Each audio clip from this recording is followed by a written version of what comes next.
how to create your easy grey rock communication strategy. The grey rock method is a practice where an individual becomes emotionally non-responsive, boring, and virtually acts like a rock. The emotional detachment serves to undermine the abuser's attempts to lure and manipulate, causing them to grow uninterested and bored. Grey rock is most appropriate for those who need to communicate with an abuser about the essentials straight after a breakup, or for those who communicate with or see their abuser because of children. Each individual's circumstances are different, but if you've got possessions or sentimental items to collect or return, if you've got paperwork or bills to finalise, or pets to transfer, or toys to sort out, this method can help you resolve the things that are outstanding in as peaceful manner as possible. So let's put together your strategy, and as I mentioned, the more you put into planning this, the easier you're going to find it to communicate with the abuser. So I encourage you to spend a bit of time on this exercise. Take your piece of paper and split it into 4 sections like this. In the first section, we are going to write type and make a list of what form the incoming communication is likely to be in. Is it likely to be emails, text messages, letters? Maybe it's notes on flowers, or a visit or a message from a family member or friend. If you are ready, you can choose to block certain methods of incoming communication. But be aware, you could be contacted by a variety of means, and some can be more creative than others. There are plenty of survivors who have even received messages via eBay or in the reference box on a bank transfer when an abuser has exhausted all other methods of contact. Once you have written your list, you can now tick or write what form you are most comfortable replying in. This is a very personal choice. I'd just like to share that many choose to move to email communication at this point for a couple of reasons. One is that it is different from the usual method, and so it marks to the abuser that you are taking the way you communicate seriously. Emails just feel a little more formal, and the sender is unable to delete anything that has been sent from their end, so this can be beneficial too. The next section is going to be titled Content, and this section is about what you are prepared to discuss. We mentioned some of the things earlier, so you might write transport of pets, collection of belongings, payment of immediate bills, and if you have children, you might like to make some extra notes in here about what you will discuss with regards to the kids. For example, their health, their well-being, maybe their medical appointments. But please don't compromise your own personal well-being in order to communicate about the children.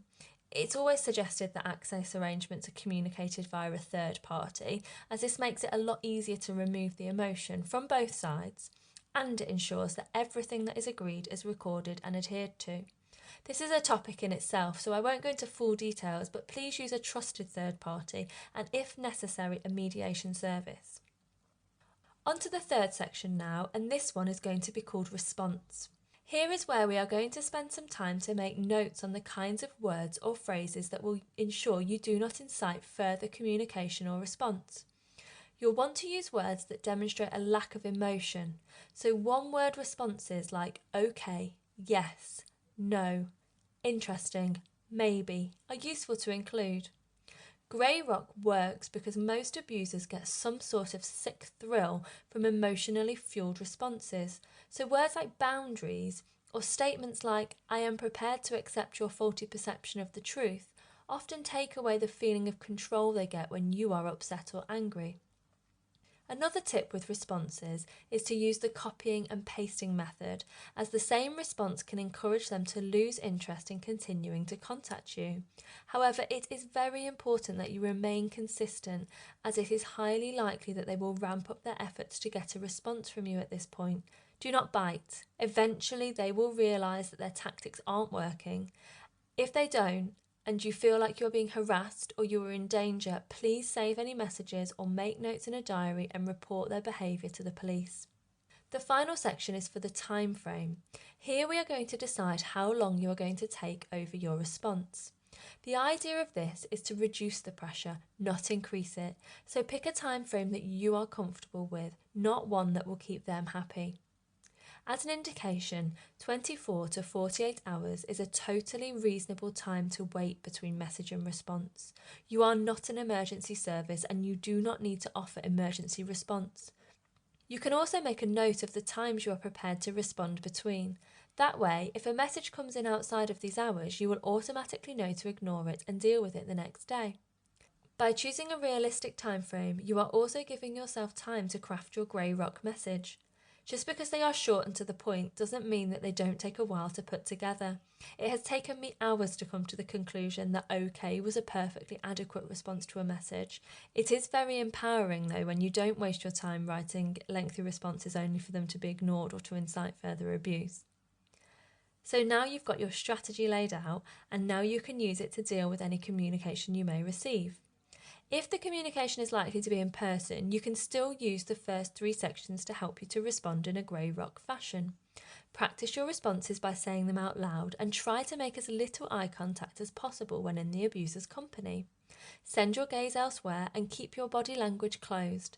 Again, if you are put in any danger, please contact the police immediately. When you receive a message, make sure you are reading and rereading the message to identify which bit of it requires a response. This can take time. Give yourself that time. Then put your phone down, do something else and come back to it later. This does take practice, but it will get easier, so stick to the strategy and trust me when I say this works. Some golden rules to remember when using grey rock. Number 1. Do not tell them you are using the grey rock technique. It isn't any of their business, and if they do know that you are using a strategy to communicate, they are likely to try and push you into responding emotionally even more. Number 2. Be prepared for them to throw everything at inciting you to respond with emotion. I'm not going to pretend that they are going to like this. They are going to try their hardest to exert control and get you to react. Don't. Number 3. Consistency is key. Stick with it and give it a chance to work. Mastering grey rock is an empowering skill, and it is surprisingly useful in other areas of your life too. And one final thing to remember. No response is a response. Stick to your strategy. If you have found this useful, and if you would like to access more free tutorials or further information, support or guidance on your journey to healing following abuse, please follow me on Instagram, Facebook or visit the website for full details of the programs we have created.